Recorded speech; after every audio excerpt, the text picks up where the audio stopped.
I thought it might be interesting in these turbulent times with COVID, some people resisting, some people accepting. I thought it might be interesting just to look at the idea of willpower. Willpower. It seems to me there are two types of ideas surrounding willpower. And for sure I've experienced both in my life. The first half of my life I thought willpower was gritting your teeth, getting down, studying hard, and I'm not knocking that in any shape or form, but my energies were directed outwards because I wanted something in return. I wanted a piece of paper to say that I was proficient in a particular subject or that I had a particular skill that I could exercise. So it was kind of a gritted efforting. And yeah, I did a lot of efforting, certainly for the first 40 years of my life. And then at a certain point, as sometimes happens, you hit a real calamity and you've got to go a bit deeper than just diving into books. And again, I'm not knocking books, I'm a great lover of them. But you know, you suddenly feel that there's something missing in your life. And that certainly was the case for me and many people that come to some realization of who and what they are, invariably at some stage will come to the conclusion they don't have enough information.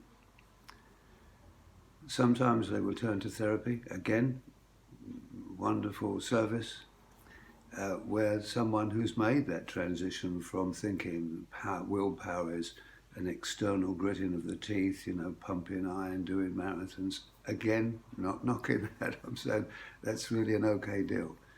But real willpower actually comes when we're prepared to go inside and be inquisitive. And one of the greatest lessons I learned was that open intelligence is with us 24/7. We just need to plug into it. And open intelligence means that we sit quiet, that we wait for the response to be given to us, and we get to know ourselves. So one metaphor that's commonly used in the inner journey is the peeling of an onion.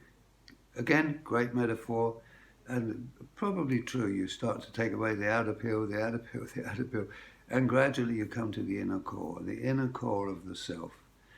And suddenly you discover, far from asking a sacrifice from you, it actually removes the burden of judgment. Suddenly you're prepared to accept that life goes on and we don't have to bear the burden of judging this and that and the other. We accept it as it is and then decide quite thoughtfully how we might proceed in any given situation.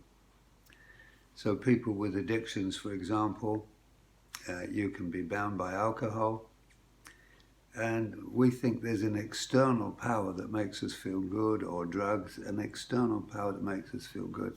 And eventually that always ends up at some juncture either being terribly ill or turning for help and say, I am addicted and I need to do something about it.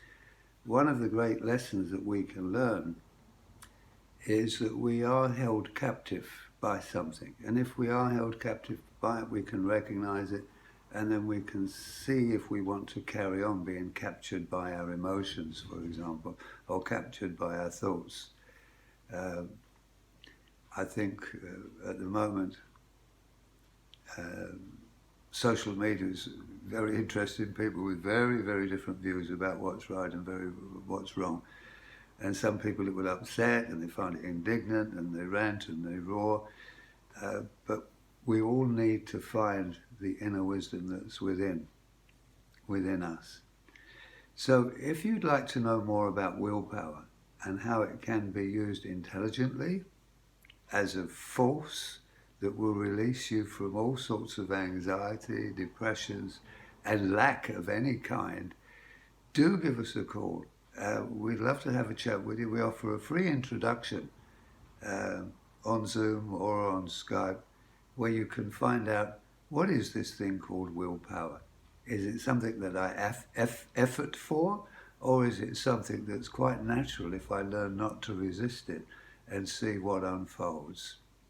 Anyway, thanks for listening. My name's Joseph Geraghty, School of Mastery, and you can contact us anytime. We'd love to hear from you.